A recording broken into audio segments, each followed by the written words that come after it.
Hello, I'm James Milan, and I'm here today with Arlington Town Manager Adam Chapdelaine, who has kindly come in to talk to us about the National Grid electric rate increase that we will all be seeing on our bills starting very shortly. Adam, thanks very much for coming by. My pleasure.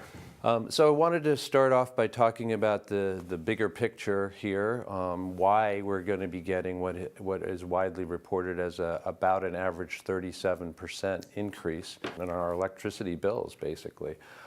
My understanding is that in research, it's claimed that it's a persistent shortage of natural gas for generating plants that is driving power prices to record levels. So can you explain a little bit how that's working? My general understanding probably be similar to yours, that as coal-fired plants aren't firing coal, they're beginning to fire natural gas.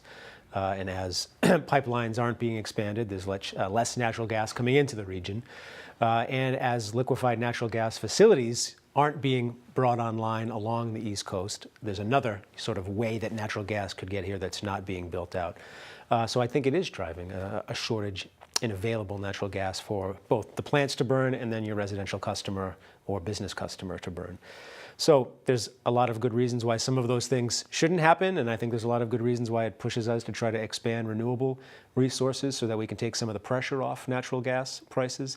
But it results in, a winter that's coming in this weekend, it feels like, where prices are going up and citizens and people who live all across the state are going to be struggling to figure out how to pay that bill. But it is, in fact, the supply services rate that is going to be rising in this way. And that, I guess, we just would like to clarify, according to National Grid, and I just want confirmation that this is your understanding as well, that's basically a rate that they are paying the suppliers of the energy, of the electricity, and then simply passing that on to their customers without marking that up at all. Is that right? That is my understanding. So National Grid is not the bad guys in this case, and yeah, I know. I think that's fair to say. I think that is fair to say. It's interesting from the town perspective. We have a contract with a supplier and then a separate contract with the utility. So we buy our natural gas from Hess now, and we buy our electricity from TransCanada. And then it's delivered to us by National Grid and NSTAR. So we have separate contracts, whereas your average resident, unless they're doing something unique, has that one bill from NGrid or one bill from NSTAR. So they would view that as one bad guy who's driving the rate. But I think you articulated it well, that the energy utility is really just buying the fuel from another source. So if that price goes up, the price that they have to then turn over to the customer goes up as well. So I'm aware of the LIHEAP, or Low Income Home Energy Assistance Program. And I know that that's a state program, is it? That is a state-run program, correct. State-run program that Arlington residents also have access to if they qualify. Correct.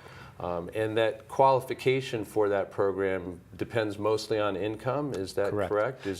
Are there any other restrictions on who can qualify?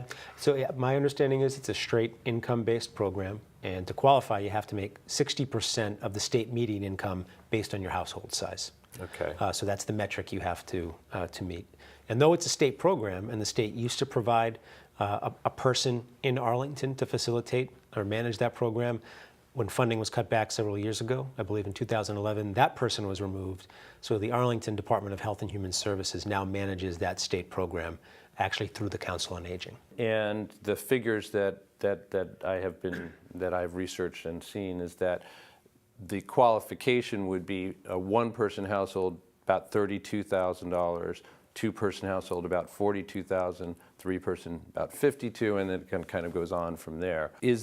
Are there other sources of assistance available, either through state programs or town programs, for those residents who would love a little help with these bills, but don't qualify for the LIHEAP program?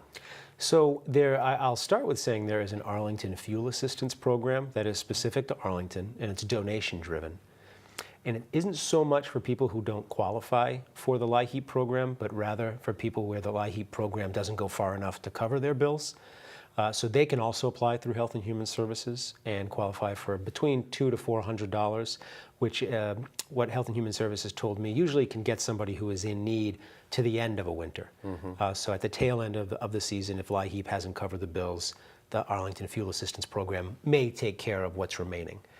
As for the general population, I think the best advice I could give would be to pursue something through Mass Save, whether that be a home energy assessment where some recommendations could be made to tighten up the house, make the house more efficient, or to pursue some rebates or incentives for an upgrade to your heating system or your electric system so that you can be more efficient and just use less as opposed to gain financial assistance. Well, Adam, thanks so much for coming in today to pleasure. talk with us about this, and wish you could do more about, me too. about changing the situation. I'm sure you do as well, but we appreciate knowing more about what the causes are and what our options are. So thanks very much. You're welcome. With Adam Chapdelaine, Arlington's town manager, I'm James Milan for Arlington Public News. Thanks for joining us.